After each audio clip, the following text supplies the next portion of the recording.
Ora, muito bom dia, edição diária da Cor do Dinheiro, edição matinal, e hoje é a edição do dia 13 de setembro do ano da graça de 2018. E antes de prosseguir, quero perguntar quem está a ver se me diz se está tudo bem com a imagem e som. Deixa-me só acertar aqui pormenores do microfone.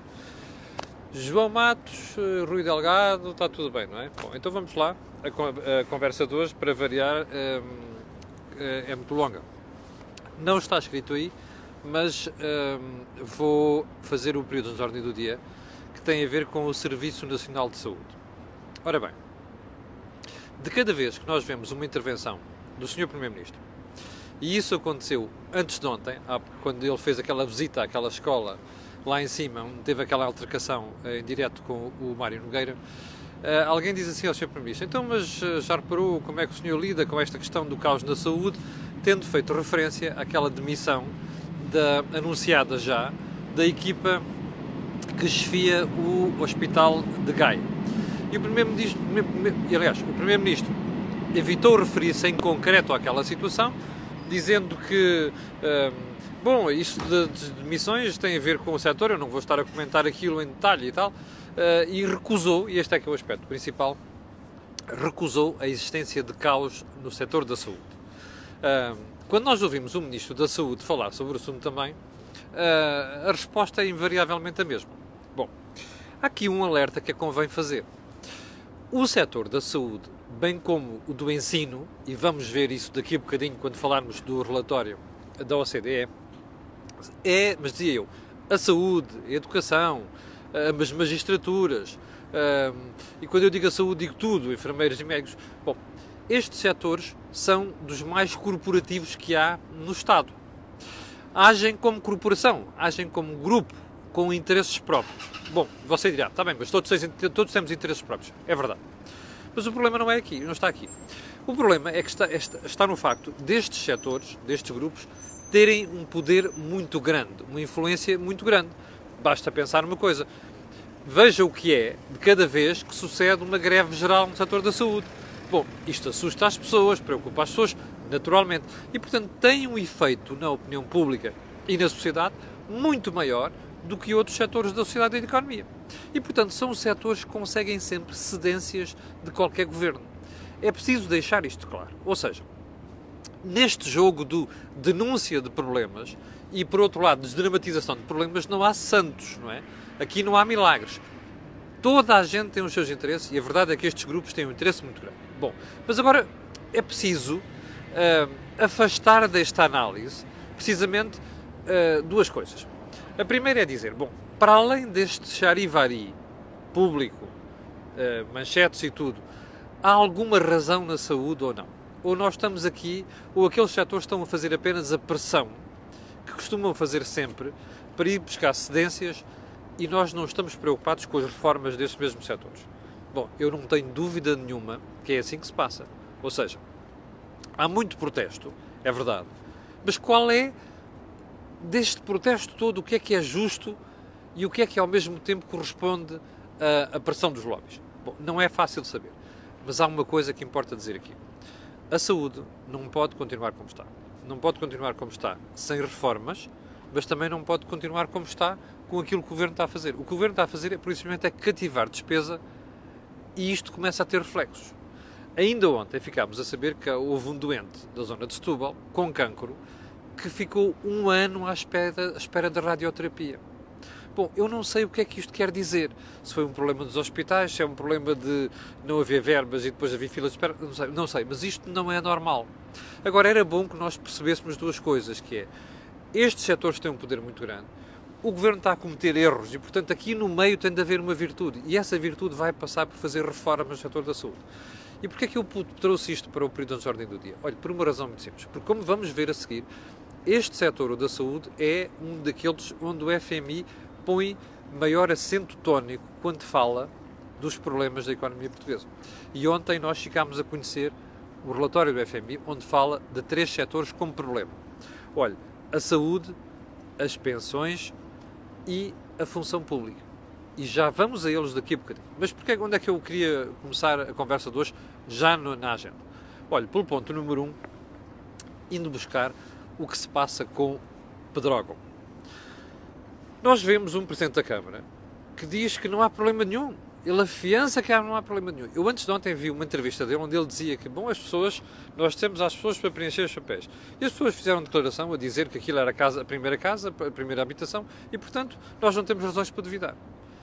Eu acho isto de uma ligeireza, eu já não vou dizer ingenuidade, de uma ligeireza impressionante. Repare, um Presidente da Câmara passou o tempo todo a queixar-se nos últimos 12 meses, que recebe dinheiro do Orçamento do Estado, que recebe dinheiro da Comunidade Europeia e recebe dinheiro da bondade dos portugueses. A missão dele, a preocupação principal dele tem de ser: eu tenho de me certificar que o dinheiro que está a ser dado para a reconstrução é mesmo justo. Ou seja, que os casos que estão a ser abrangidos são casos de necessidade.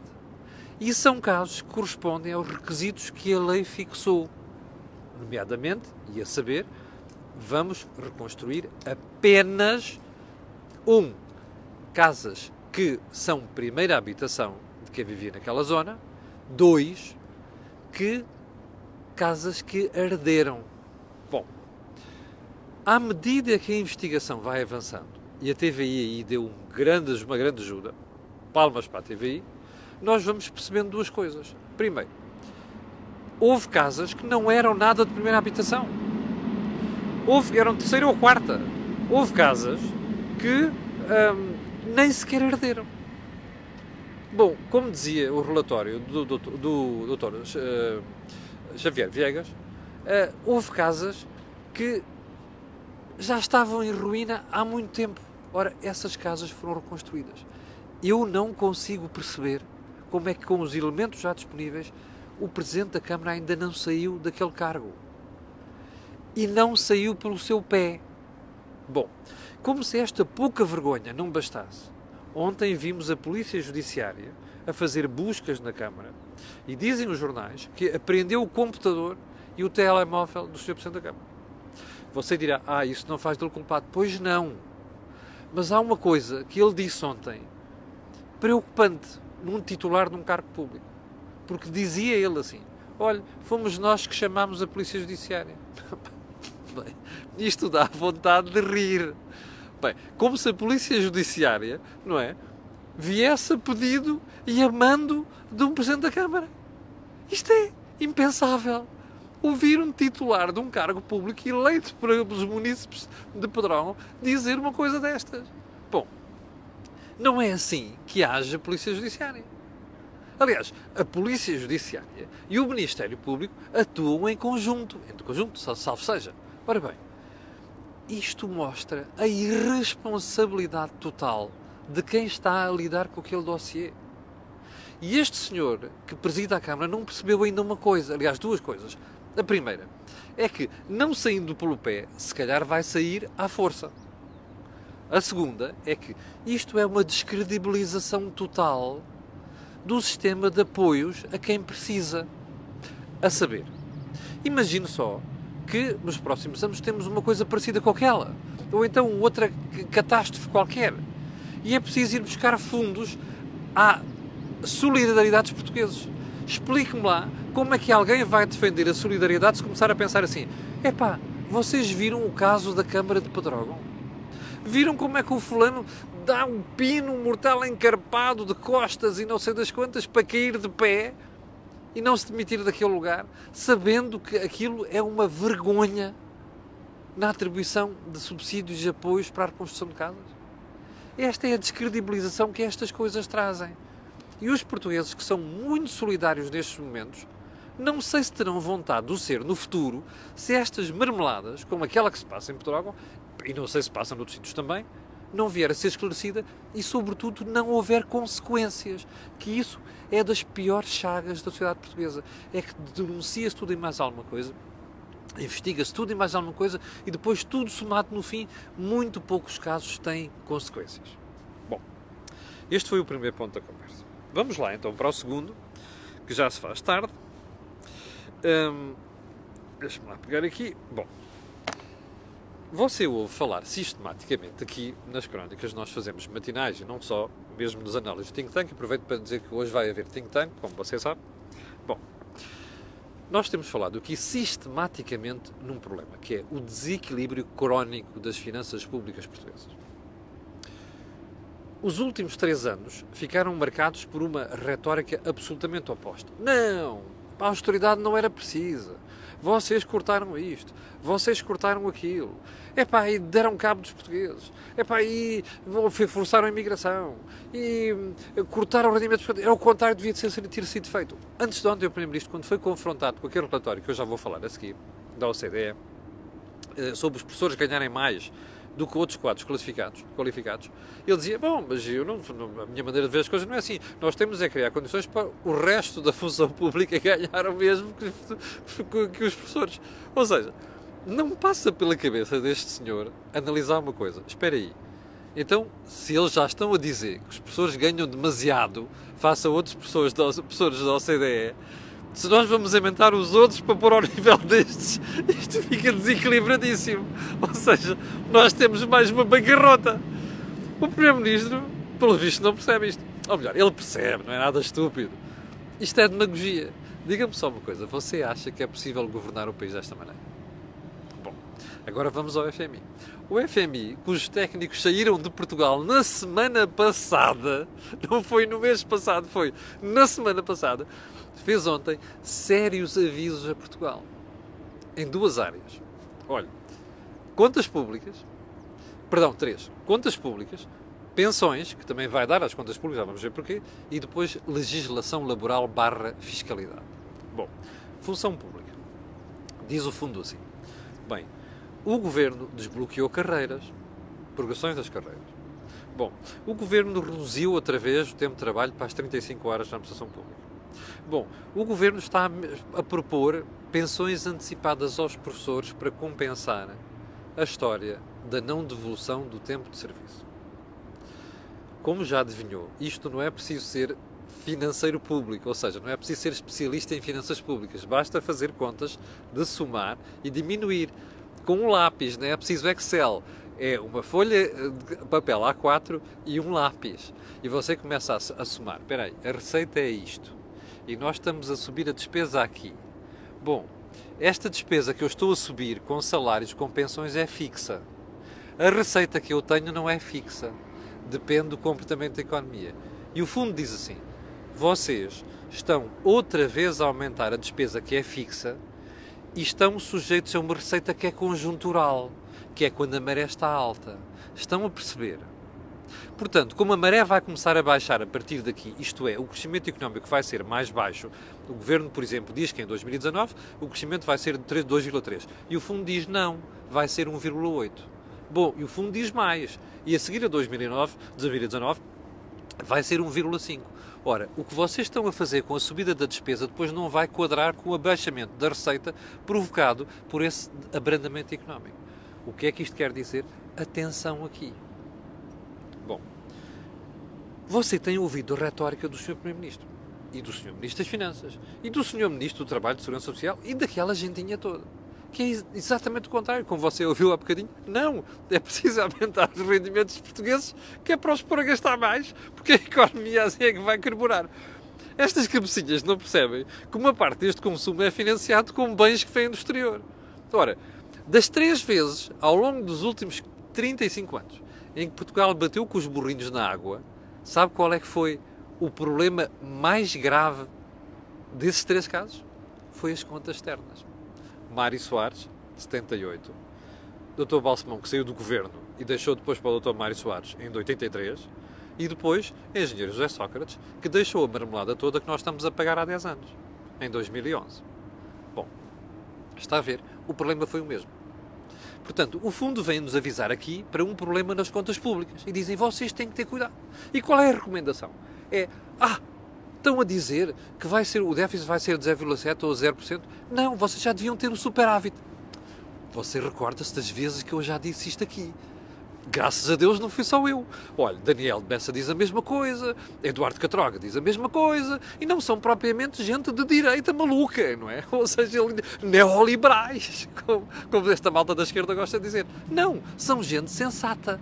No fundo vem dizer assim, vocês têm que aproveitar o crescimento neste momento, têm que vos estar a dar mais receita para reduzir ainda mais a dívida pública. Nós devíamos chegar ao próximo abrandamento, à próxima recessão, com uma dívida abaixo de 100%. Nós ainda vamos com 124%. Está a ver? O fundo diz a verdade, diz assim, bom, é verdade que se mantiverem as coisas como estão, vocês podem chegar a 2022 ou a 2023 com a dívida próxima de 100%. Mas isto é se. E qual é o se? Se a economia continuar a crescer. Ora, você tem garantias que a economia vai continuar a crescer? Eu não tenho. Eu estou a ver cada vez mais nuvens negras no horizonte. Bom, eu sei que o Governo, entretanto, põe aqui um cenário por trás e diz, não, está tudo azul. Mas isso é o cenário do Governo. Ora, a gente já sabe, até por um célebre Ministro das Finanças que dizia que isto era um oásis, não é? Que não há oásis nenhum. O nosso oásis depende sempre dos oásis externos. Ora, é isto que o FMI nos está a avisar. Bom, e está a dizer, vocês tenham cuidado, têm que aproveitar agora para fazer as poupanças para reduzir a dívida. Porquê? Porque se os juros começam a subir, é o Estado, são as empresas, são as famílias que ficam por aqui, com a água por aqui, ou seja, acima da boca e do nariz. Está a ver? Estão-nos a avisar agora, como nos avisaram em 2007 e em 2008. E a malta não ligou de nenhuma, pelo contrário, fez disparates, não é? O Sócrates andou a aumentar a despesa pública em 2009 para ganhar as eleições. E o resultado foi o que se viu. Bom, mas o fundo não fica só por aqui. Vai a outras áreas. Vai à área das pensões e vai à área da legislação laboral. E diz uma coisa muito importante.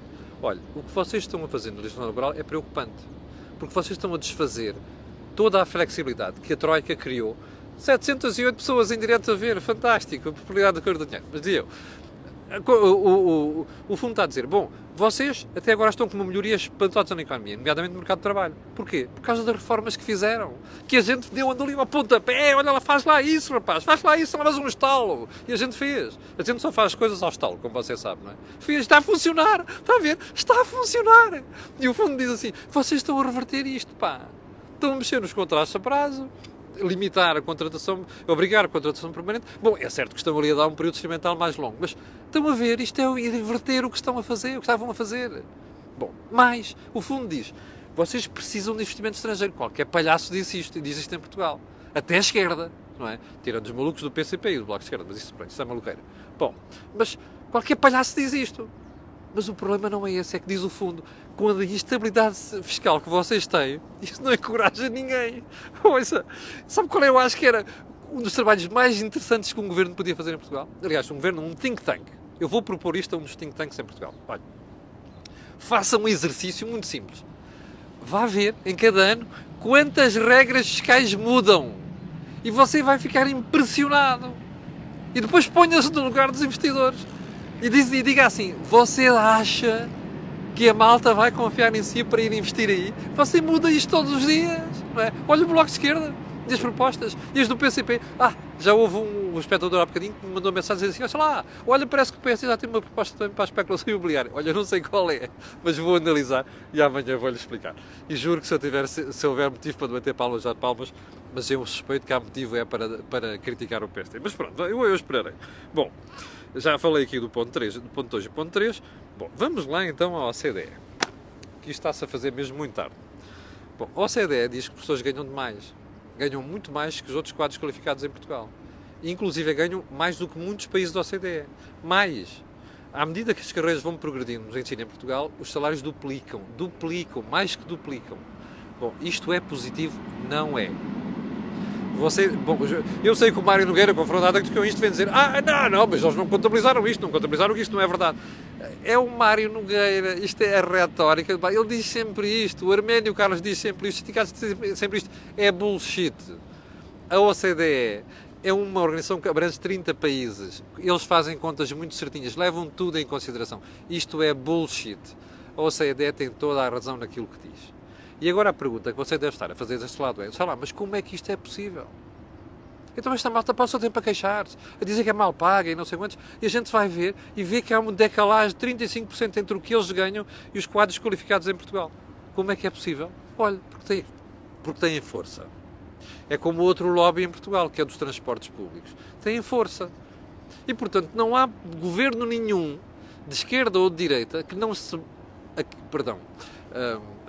Eu ia dizer a palavra que não podia dizer aqui, que não se amedronte com esta gente.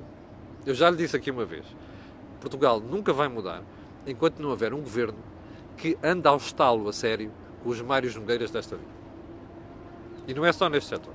Nunca vai mudar. Porque senão esta gentinha leva sempre a melhor.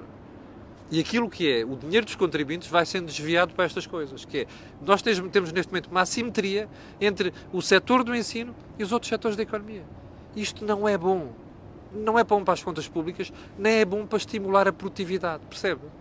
Bom, podem me insultar à vontade. O último ponto desta conversa, acho que foi no fim de semana, na segunda-feira, eu ouvi o Sr. Presidente da República sobre tanques. Estamos a falar sobre tanques. Olha, já agora vá ver a intervenção do Sr. Ministro da Defesa no Parlamento ontem. Eu acho que este Ministro é outro que não tem vergonha, que já se devia ter demitido.